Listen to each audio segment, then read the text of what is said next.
नमस्कार दोस्तों। आज हिंदी व्याकरण में एक मुख्य विषय है रस। इसके बारे में मैं आपको बताने आई हूँ। उम्मीद है आपको ये ज़रूर पसंद आएगा। चलिए ध्यान से सुनिए। मैं अब आपको रस के बारे में बताने जा रही हूँ। रस हिंदी कविता पढ़ने और नाटक देखने से पाठक और श्रोता को जो असाधारण और अनिर्वचनीय आनंद की अनुभूति होती है वही रस है। रस से पूर्ण वाक्य ही काव्य है।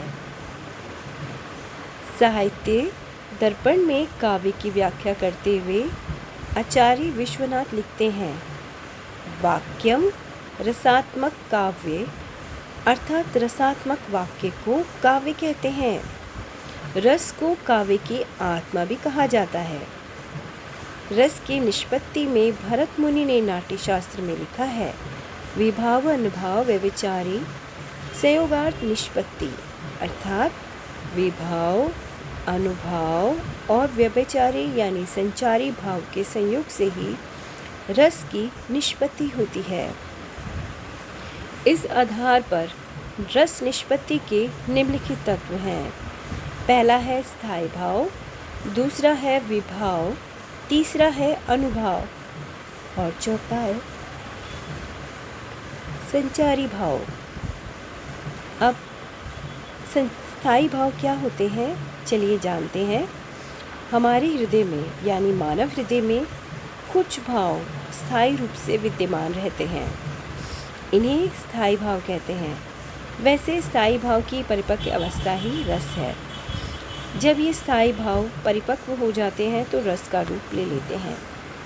और ये स्थायी भाव हमारे अंदर कितने हैं? कम से कम 9, अर्थात रस भी 9 माने जाएंगे।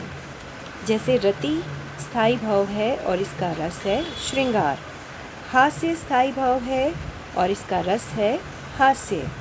स्थायी भाव शोक और रस करुण।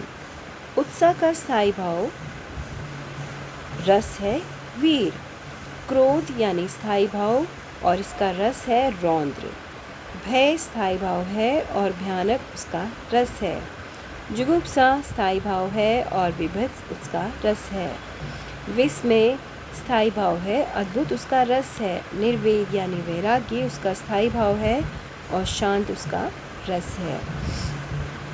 ये सारे रस हमारे स्थायी भाव के ही रस हैं, लेकिन ये उचित परिपक्व अवस्था में ही उत्पन्न होते हैं। और ये अवस्था कौन सी होती है? तो ये 4 अवस्था होती है, विभाव, अनुभाव और संचारी भाव। स्थायी भाव तो हमने अभी अभी पढ़ लिया।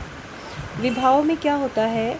रस को उद्दीप्त करने वाली सामग्री विभाव कहलाती है। विभाव के भी 3 भेद होते हैं, आलम्बन, उद्दीपन और आश्रय। आलम्बन क्या होता है दोस्तों? जिस वस्तु या व्यक्ति के कारण स्थायी भाव जागृत होता है उसे आलम्बन विभाव कहते हैं। जैसे कि नायक, नायिका, प्रकृति आदि। उद्दीपन स्थायी भाव को उद्दीप्त या तृप्त करने वाले कारण भी तो होते हैं जो उद्दीपन विभाव कहलाते हैं। जैसे नायिका का रूप सौंदर्य, जिसको देखकर नायक का मन में प्रेम जागा। प्रत्येक रस के उद्दीप्त विभाव अलग अलग होते हैं। आश्रय क्या होता है? जिसके हृदय में भाव उत्पन्न होता है यानी नायक, उसे आश्रय कहते हैं। अनुभाव क्या होता है? अनुभाव जो होते हैं मनोगत भाव को व्यक्त करने वाली शारीरिक और मानसिक चेष्टाएं होती हैं। अनुभव भावों के बाद उत्पन्न होते हैं, इसलिए इन्हें अनुभव कहते हैं। अनुभव के प्रकार है कायिक, वाचिक और सात्विक और आहार्य। कायिक अनुभव क्या होता है?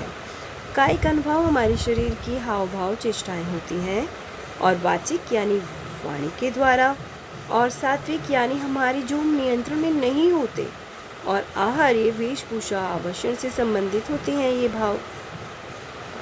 अब चौथा जो भाव है हमारा रस निष्पत्ति का, वो है संचारी भाव। संचारी भाव जो होता है, हमारे भाव जो होते हैं मन में केवल अल्पकाल तक संचरण करके चले जाते हैं। और वे जो भाव होते हैं उन्हें संचारी भाव कहलाते हैं। तो चलिए आज के लिए इतना ही। अगला जो पार्ट 2 रस का है वो मैं आपको अगले वीडियो में बताऊंगी। तो उम्मीद है दोस्तों आप ये रस अच्छे से सुनेंगे और समझेंगे। लेकिन अभी ये पूरा ख़त्म नहीं हुआ है, अभी इसे कंप्लीट करने में और वीडियो आने वाले हैं। तो कृपया इस वीडियो को पूरा देखिए। धन्यवाद।